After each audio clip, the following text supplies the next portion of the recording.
All right, like I said before, this team needed its own video because there was so much going on that we didn't even know about prior to the draft that I couldn't put it on one video. I felt that this needed to be on its own separate video. And saying all that, I'm talking about my team, the Baltimore Ravens. Now, I'm not going to make this a habit of always talking about my team. This is a sport. This is a football channel. I'm going to talk everything football, not just Ravens related. If a story like this comes up for them, I'll bring it up. I'll talk about it. But for the most part, I want to keep it about all 32 teams, not just one. But in this particular story, I felt the need to really just break down all my thoughts about it because there was just so much emotion on draft night when everything went down. Now let's start with the stuff that we did know. We did know that the Ravens had the number 14th pick in this year's draft. Missed the playoffs, bad year, injury-riddled team, all that. Everybody knows it. That's in the past. So we get to the 14th pick, and the draft goes absolutely no way, shape, or form the way I thought it would. And we actually managed to get the best safety in the draft, Kyle Hamilton from Notre Dame. And I'm sitting there like, wow, we really got that guy. That I really didn't see that happening. But then I started hearing the stories about how he performed in the combine and why his stock started going down because of how he performed there, mainly his speed. And there's one thing I need folk to understand, that there's a difference between combine speed and football speed. Combine speed is just, you running straight ahead, you going as fast as you can. 9 times out of 10, you're at the combine, so you may be a little overwhelmed with the pressure of showing the guys, the scouts, the coaches, the general managers, whoever's there, to show them what you got. And then there's football speed, where you're not even thinking about any of that crap. All you know is that there's that ball in the air and it belongs to you. So you lock on that thing and you go after it. Now, maybe he had a terrible combine speed, but this dude, I've seen his tape and I've seen his highlights. He has got tremendous lock on the ball speed. He ran from one side of the field to the other to make an interception, make a big play, and he gonna sit there and tell me he's not a top DB defensive back. Get on out of here. But I ain't mad at it because now he's a Baltimore Raven. And now we get to the interesting part of this little segment of the Ravens draft night. Now we draft Kyle Hamilton. We're excited. We're happy. Best safety in the draft. Ravens flock. We're ecstatic. He's taking pictures with Commissioner Goodell, the Ravens jersey. Everything's Gucci. We shutting it down tonight. Ravens had the 1 pick. We're good. We're shutting it down. And then news pops up. Hollywood Brown traded from the Ravens. Excuse me. What you say? Phones were ringing off the hook across Maryland. I can just imagine. I can see people calling up and saying, dude, what the hell? Because that's what happened to me. One of my boys called me up, said, man, what's going on here? I said, evidently, Hollywood gone. And I'm going to touch real quick on that. I'm going to be real quick with it. This is my collective feelings about him leaving. Bye, Felicia. Get on out of here. I was tired of the whining. I was tired of the complaining. I was tired of the body language. I was just scared, dude, get the hell out of here. So he's gone. And then we find out we trade him and the 3rd round pick to the Arizona Cardinals for the 23rd pick in this year's draft. Holy wow. Okay, so we're scratching our heads. We're like, what's going on here? How's Lamar's going to feel about this? We come to find out that at the end of last season, Marquise Brown decided to sit down with Eric DeCosta and told him he wanted to be traded. Now, Eric DeCosta, that, he felt some kind of way about that because Hollywood was his first ever draft pick and he wants to leave Maryland, which is fine. It is what it is. He gonna send some little fickle, like, thanks you I appreciate you guys for my time in Baltimore. Man, get on out of here. We ain't trying to hear that. You want to leave? Leave.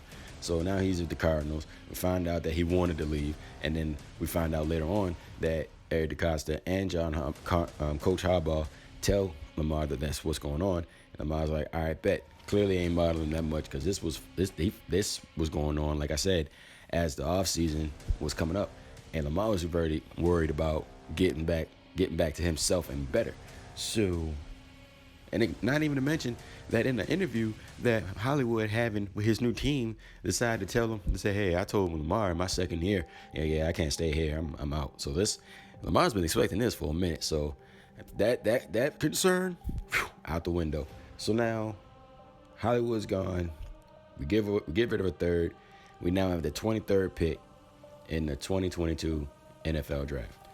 And in true Eric DeCosta / Baltimore Ravens fashion, we get the 23rd pick, and just like that, snap a finger, we trade back. We trade back with the Buffalo Bills, and they now have the 23rd spot, and we have taken their 25th spot. So now we're waiting some more, and we're waiting, and we're waiting, and we're waiting. And while you wait, your mind tends to wander. So then I started thinking to myself, well, who's out there? Who could we get? Could be looking to get a pass rusher. Jermaine Johnson was still on the board at the time, so maybe we'll get him. That's what I was thinking before the Jets picked him up.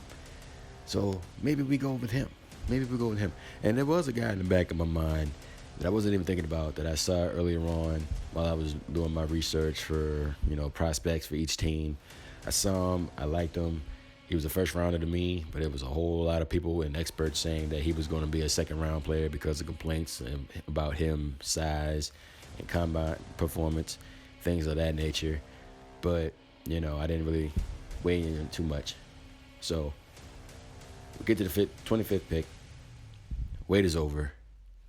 It's my guy. It's the guy I thought it was. Back in my mind, wasn't even thinking about it. Tyler Linderbaum. We went ahead and got the boy. So, to be clear, we traded Marquise Brown and a third-round pick, basically, to get the best center in football, in college football. The best center in this draft. Ain't mad at it. Ain't mad at it one bit. This guy, man, is a bull rusher, dude. He's a bull rusher on the offensive side of the ball. Best pass protector, run protector. Dude looks like he wants to run folk over.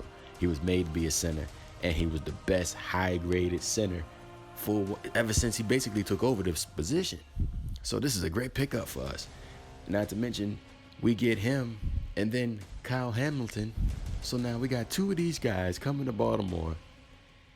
And man, I was dumbfounded when I found out we was getting that guy. I didn't think we would get him. And it's got to be trippy for the NFL draft this year. It started off with 7 teams having multiple first-round picks. Then the Saints decided to join and make it 8. And the Ravens was like, hey, I want a piece of that action. So then we get 9. So it's just been crazy. And the Ravens clearly were just getting started. Now, I'm not going to break down the entire draft. I'm not going to break down all 7 rounds. But I am going to talk about the second rounds for the Baltimore Ravens. Because, once again, we just pulling in these guys that you just don't see it. You don't think that we would get them because they were so good. We would have saw these guys being gone. As a matter of fact, the guy we ended up getting in the second round was before he got hurt at his pro day, he was going to be.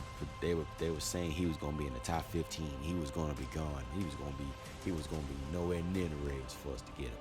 And that was David Ojabo, Michigan, a pass rusher. So when I saw that we picked him up, I'm like, did we really just get 3 first-round picks within the first 2 rounds? We really just do that? Now, granted, he tore his Achilles, so he may not.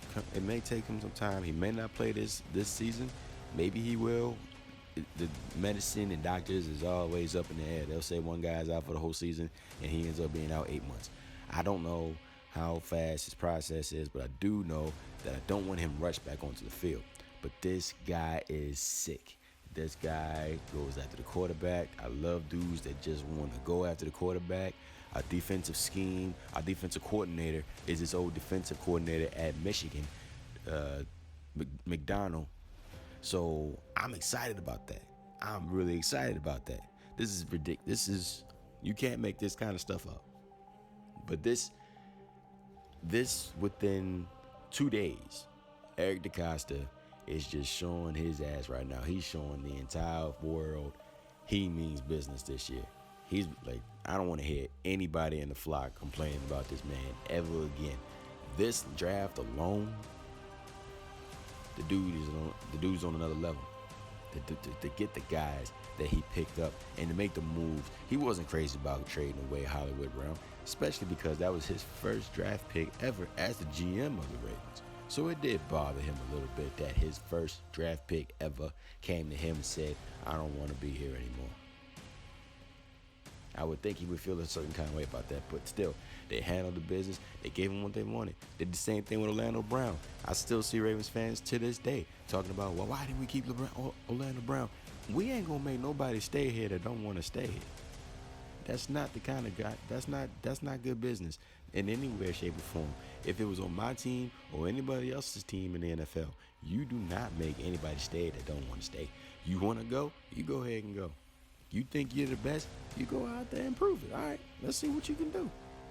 So I'm thinking with the help of DeAndre Hopkins, one of the best wide receivers in the game, maybe he will be able to do a little something in Arizona with Kyler Murray if that situation resolves itself. But for the Baltimore Ravens, the 22 NFL draft was just as crazy, just as wild as the offseason so far this year. The free agency, all that stuff. I'm at a loss for words and how my team has gone out and done all these things. Like I said, I'm not going to be praising and talking about my team as often as this, but this particular story needed to be talked about.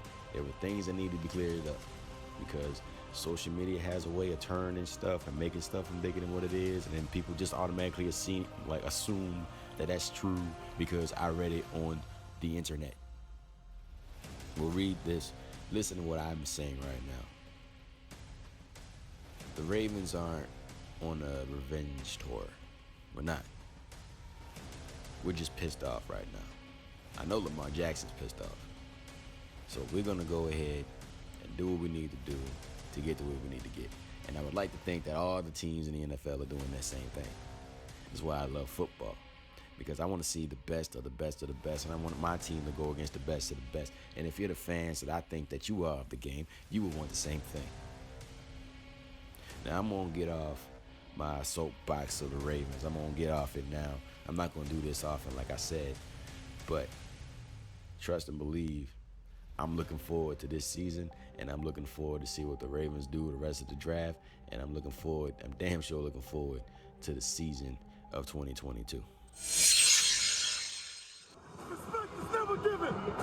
It's better to be respected than liked. The hell with being liked.